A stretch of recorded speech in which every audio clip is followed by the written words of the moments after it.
We're getting new information in yesterday's deadly school shooting. News 10 national correspondent Ines Ferre is live in Newton with tonight's top story at 6. It's been a day of mourning here in Newtown. Parents and family members are grieving the loss of their loved ones as a community tries to pull together. 12-year-old Jocelyn Cardenas came from Danbury, Connecticut to drop off flowers at a memorial for the 26 people killed in the massacre at Sandy Hook Elementary School. Even though we didn't know anyone directly, it just hurt because you never know what's going to happen next. She's one of many grieving for those gunned down in Newtown, Connecticut Friday morning. Investigators identified the shooter as 20-year-old Adam Lanza. The medical examiner says everyone was shot multiple times with a rifle. This probably is the worst I have seen. 8 boys and 12 girls, all ages 6 and 7, died. They include Anna Marcus Green, the daughter of a well-known saxophone player, and Emily Parker, who moved to Newtown a year ago. She was the type of person that could just light up a room. She always had something kind to say about anybody. This community of about 27,000 is coming together to try to cope with this tragedy. All throughout town, people are putting up signs like this one to support each other. We will put our arms around those families and around each other. We will find a way to heal. The shooter also killed his mother, Nancy. Oh, it shocked us all. Lanza's aunt says he was a bright boy and his mother and father were good parents. If he needed help, I know they would have gotten it for him. Investigators don't have a motive, but say officers are collecting good evidence to help them piece together how and why Lanza did this. Vigils are being held here throughout the weekend. The White House says President Obama will visit Newtown tomorrow and he will speak at a vigil tomorrow evening. Live in Newtown, Connecticut, Ines Ferre, now back to you.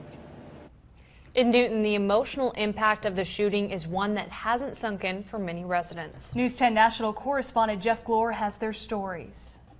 And all those families, I am so sorry. I am so sorry you have this to deal with. For the community of Newtown, Connecticut, Friday's elementary school shootings were something they couldn't even imagine. There was a bit of a magical insulation or a feeling of, tragedy won't happen here. And now it has, and unfortunately I think it's going to define this town. And I don't understand how somebody could hurt innocent children. I just don't get that. What did those poor babies do to you? That's the hard part. 3 of the victims were taken to Danbury Hospital. 2 of them died there. Dr. John Murphy coordinated the hospital's response. Well, I was in the emergency room when we got the call that there would not be any more victims coming.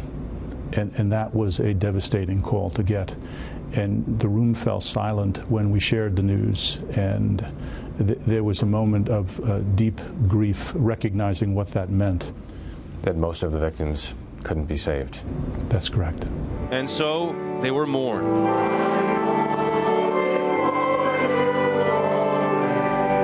Hundreds gathered at prayer vigils across Newtown, where the city's grief was matched with disbelief.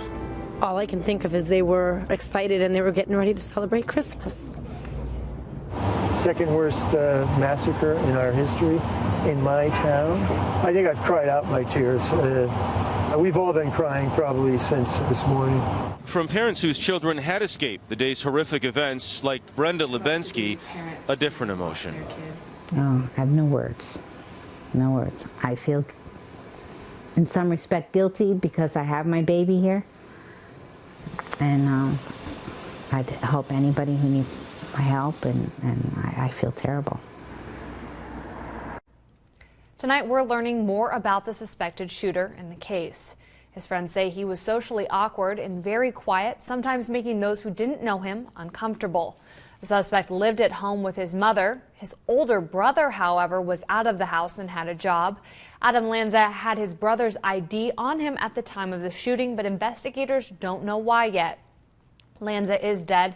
There will not be a trial, but detectives are still investigating to see if he had any help. You can continue to follow this story on our website at ktvl.com.